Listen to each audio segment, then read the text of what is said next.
Amélioration au niveau de pilote de contrainte, donc la fonction que vous avez vue apparaître l'année dernière.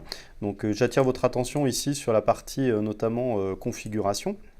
Parce que la nouveauté ici concerne justement cette notion de configuration.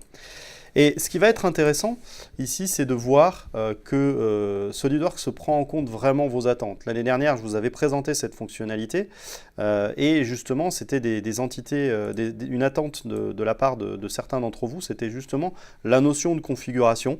Donc c'est chose faite. SolidWorks maintenant vous permet par exemple ici, comme vous pouvez le voir, d'ajouter cette position à une configuration. Donc on va pouvoir choisir précisément les différentes positions et sélectionner celle que l'on souhaite mettre donc en configuration simplement en cliquant sur ces entités-là. Donc derrière, lorsque je vais revenir directement dans ma gestion des configs, vous voyez que je retrouve directement toutes les positions qui ont été mises en place et qui sont utilisables.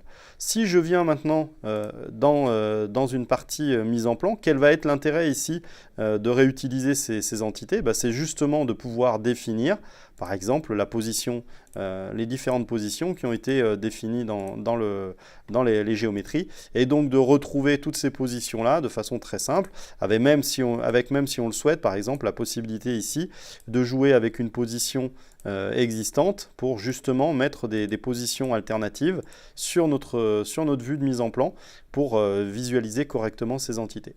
Donc vous voyez que pilote de contrainte ici maintenant vous permet d'élargir le champ des possibles en termes d'utilisation de ces différents outils de la gestion des configurations.